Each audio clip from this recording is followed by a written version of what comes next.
As soon as the long, cold days of winter are over, with all that rain, it's time to get our wood in for the next winter. So the whole family joins in, and we go up in the hills and start cutting our firewood for next season.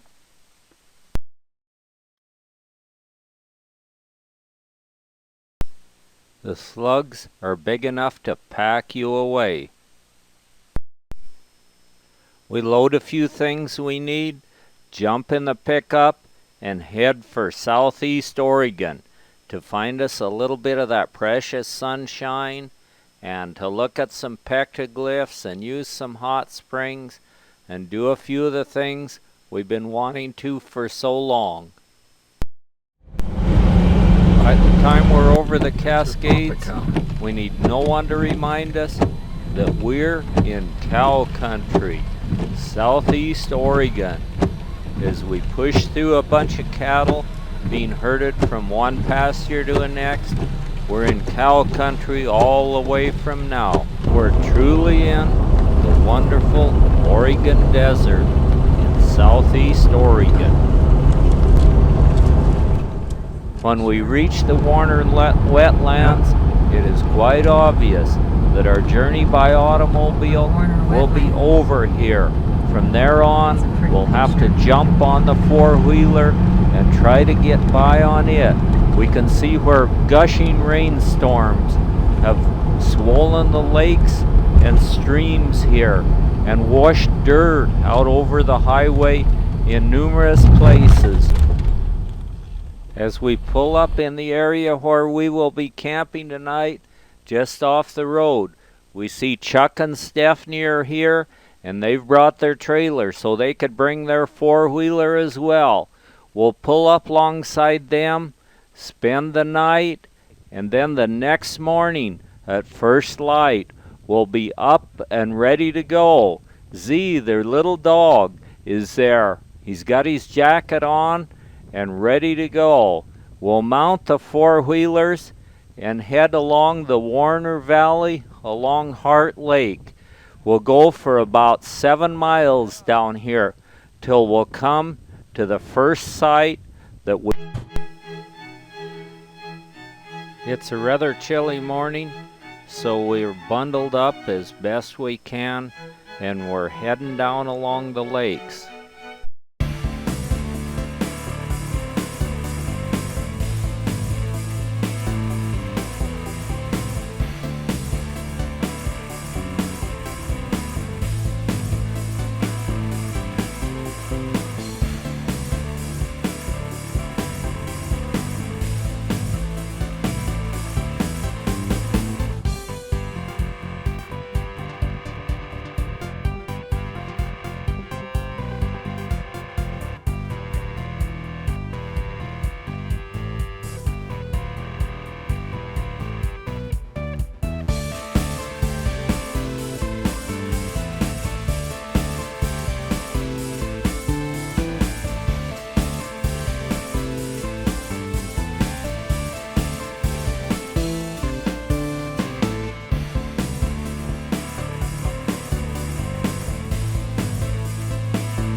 Mile upon mile, we steadily move southward, mud hole after mud hole.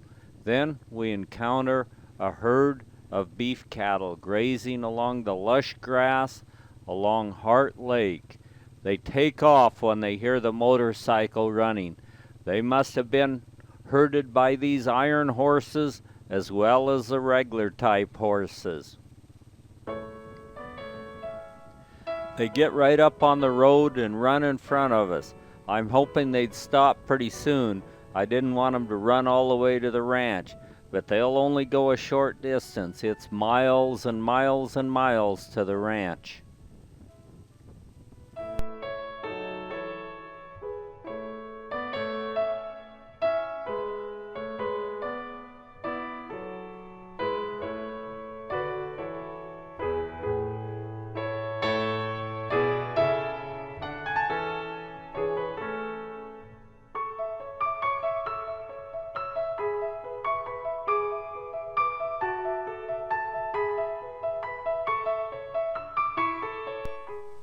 We come to a grove of poplar trees where an old homestead has once been.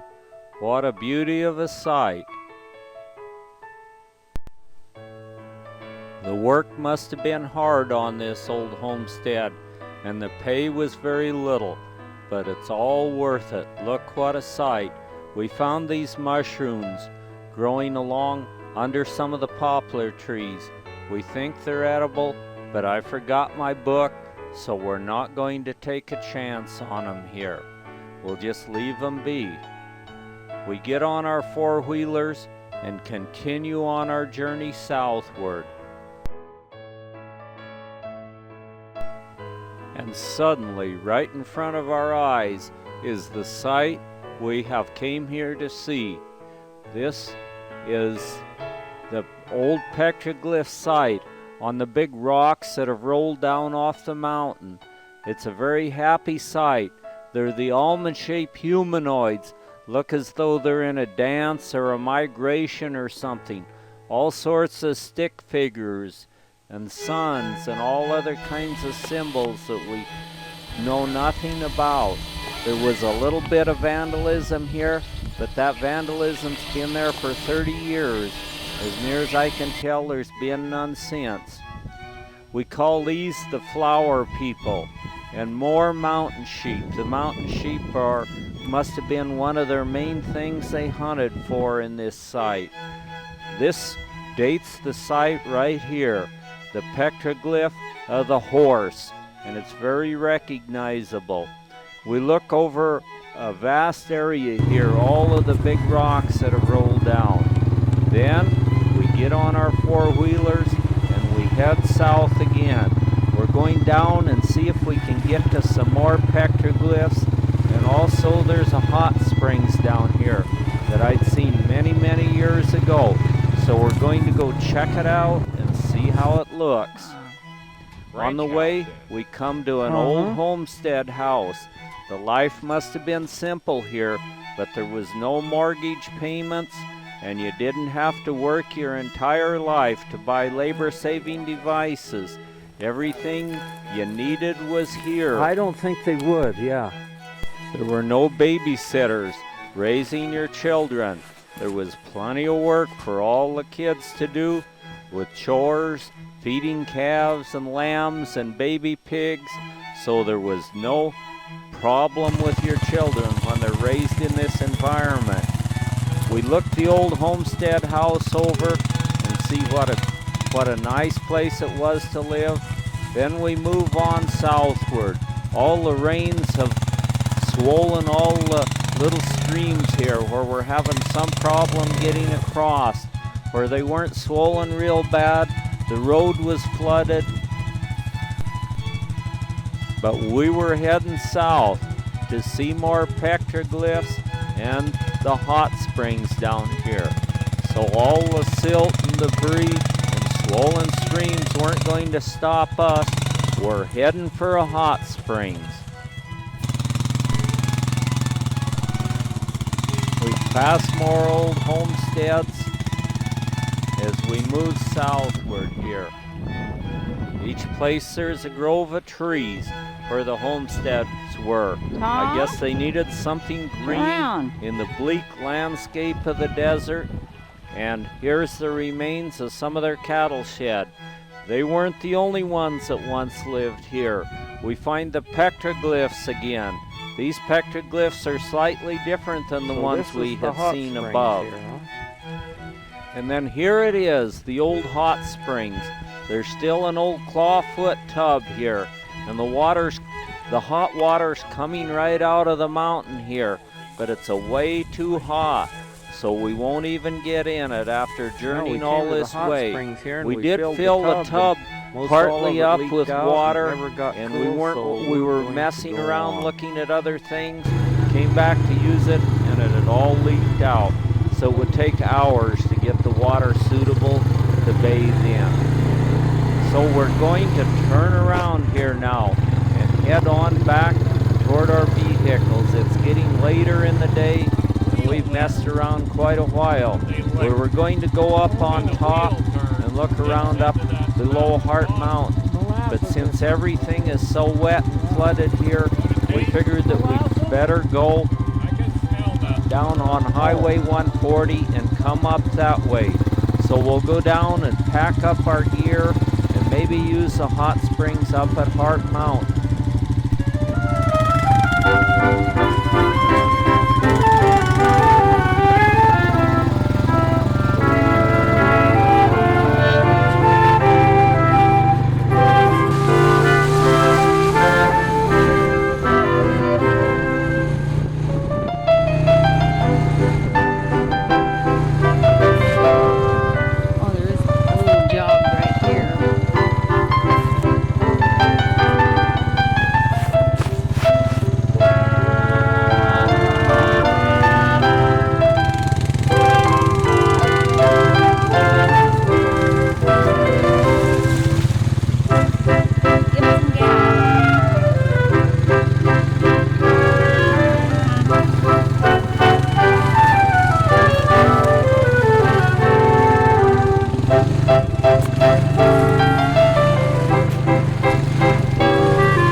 We're stuck clear up to the top.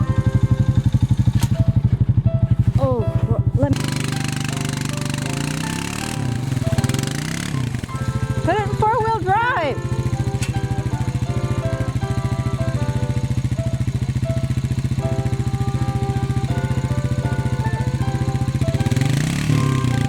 Okay, give it some gas.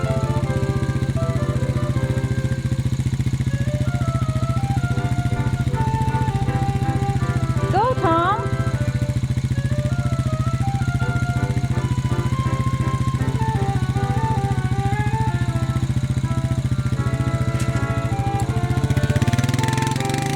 Oh, you're gonna get it.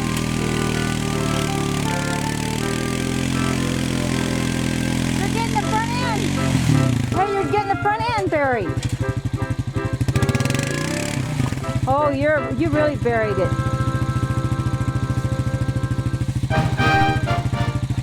A trip into this valley wouldn't be complete without getting stuck at least once. You can't pull that A out. whole bunch of loose stuff has washed down from above, and I didn't have enough speed to get through it, so I got stuck here, but good. Now all we have to do is figure out how to get it out. I doubt that.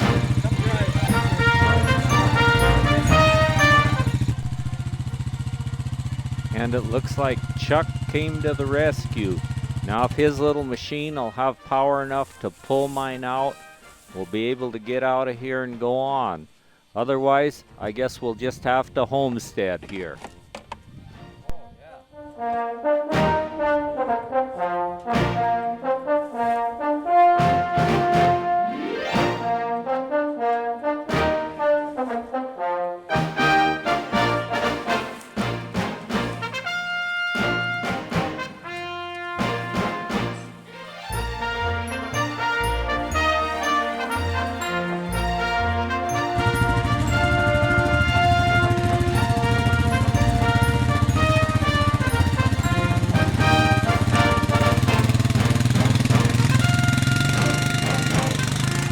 There, it came right out.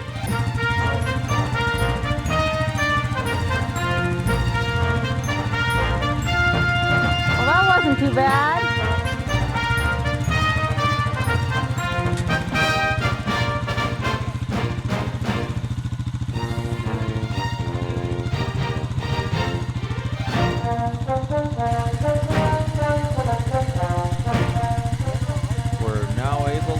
back on our little machine and head on.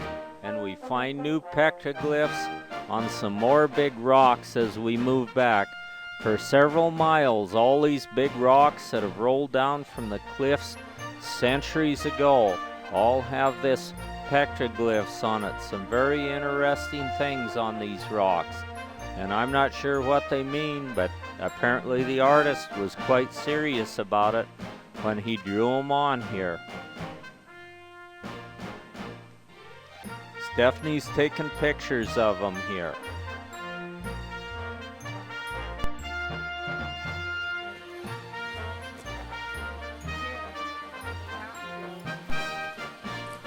It looks like the artist drew a hunting scene of someone out shooting a great big buck deer.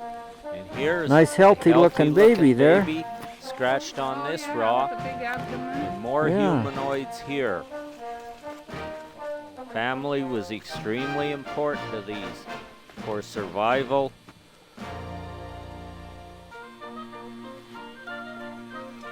A couple mean-looking hunters standing on this rock, and another one up there running along. Another mountain sheep.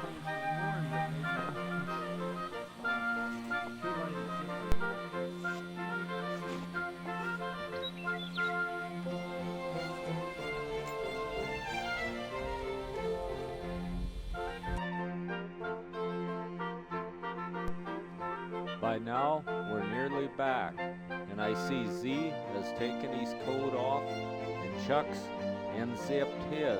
It must be warming up out. A few deer are hopping around right by where we're camped. And here's Chuck and Stephanie's camp, and our camp right next to them. We'll load up all of our gear and head on up and try the hot springs on Hart. We wind our way up a crooked gravel road till we come to the hot springs on top of Hart Mountain. The refuge people have constructed a little windbreak around this natural hot springs where it has been blasted out of solid bedrock. And there it is, and the temperature looks like it's perfect. Let's not waste any time and get in there. We deserve that after going through that mud all day long. In spite of a little rain, that hot water sure did feel good.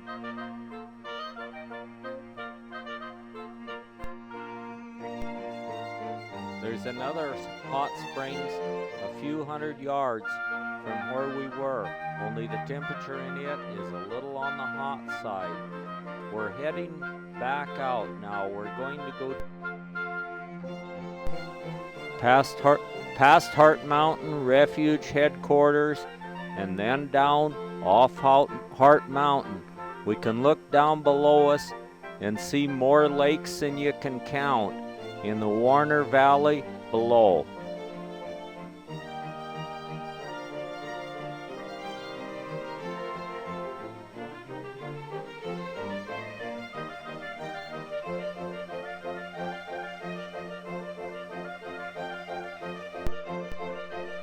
We arrive at the next spot where we're going to hunt for petroglyphs and see an old buck antelope grazing out across the basin.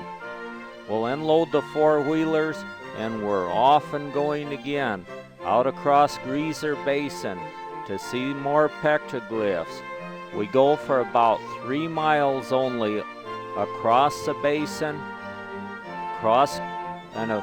see a little lake off to our right as we're heading on up toward the low cliffs above. We think these petroglyphs are some really, really old ones. We think they date back to the time when the Great Basin had water in it.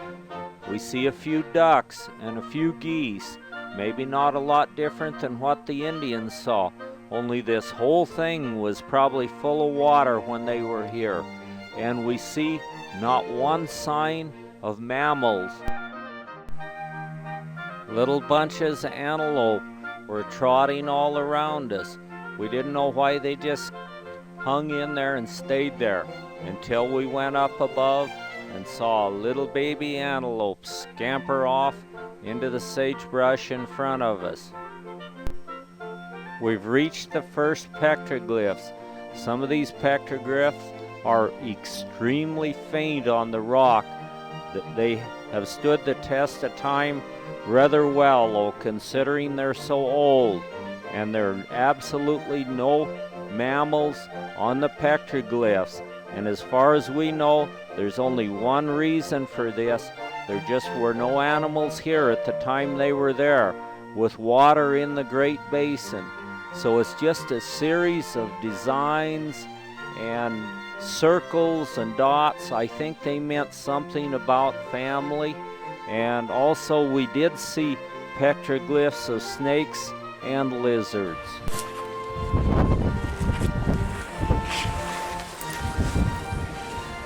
That Indian must have had him a skinny wife to get out of this house, huh? She probably hadn't been to McDonald's. Yeah. Yeah, that must have been a lizard, and then really old stuff behind there. Something here too. Yeah. We should have left. It got worse and worse. Oh.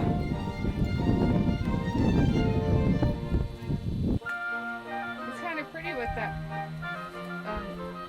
orange moss on the top.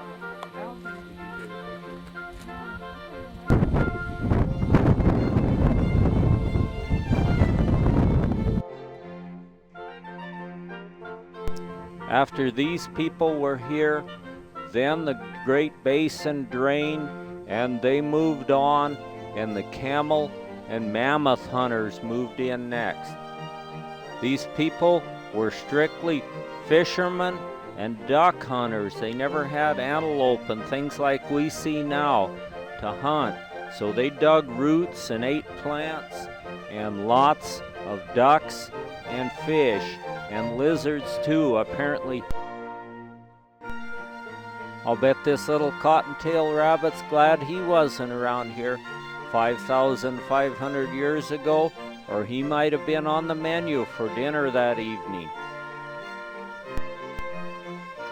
We smell something, look in the draw, and there's a dead cow and a dead calf there. There's a good possibility a rancher could have dumped them there. A little baby antelope dashes out ahead of us. I'll bet he was in trouble when his mama found that he didn't stay where she'd put him. Mama came back and picked him up within a little bit though. He's big enough to run, and they're definitely built to run.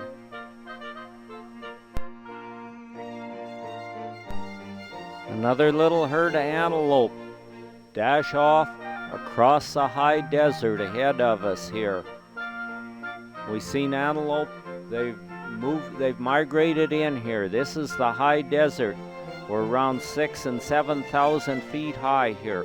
So they don't winter here, but they migrate up here when the first green grass is ready for eating.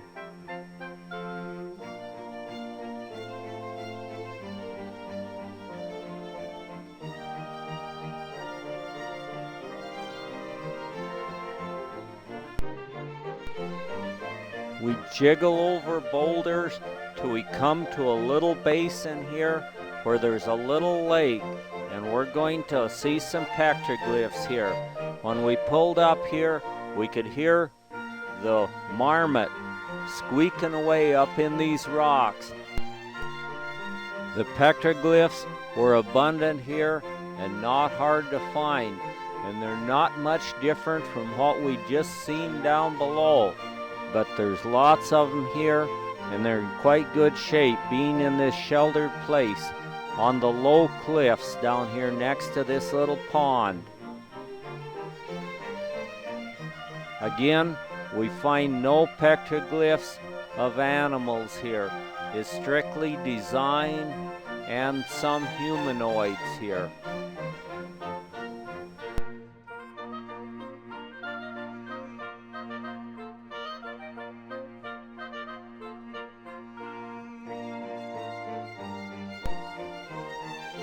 we found this very nice likeness of a great big turtle or lizard on a rock. We found an old juniper tree still growing, probably hundreds of years old, and the wind has blown so much it's laying right over next to the ground. But hey, that's a good place to stop and have our lunch.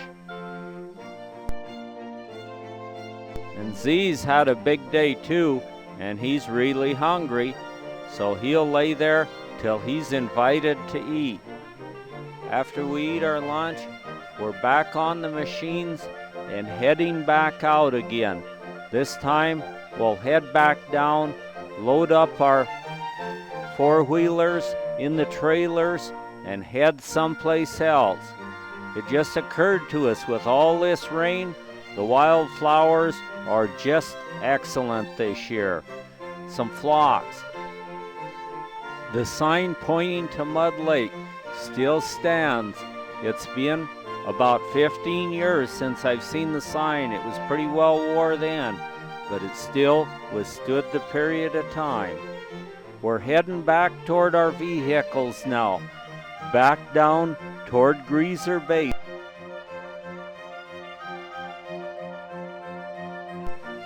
There'll be numerous mud holes to cross down across Greaser Basin, but they don't seem to be that much of a challenge for our four-wheelers.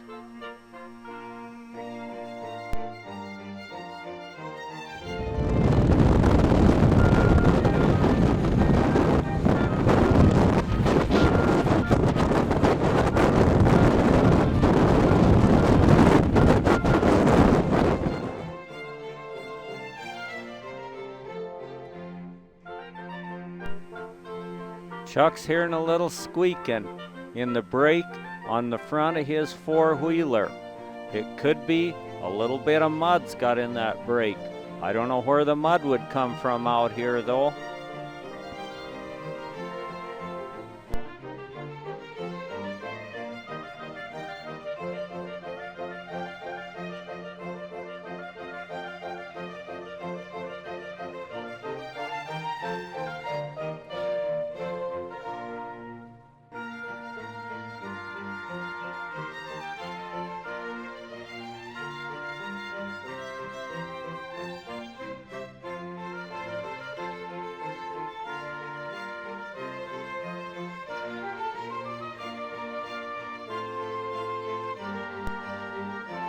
Like Chuck came near to tipping his four-wheeler over there when he was dodging this mud hole. We don't want to do that, because as soon as we get back to the road and get these four-wheelers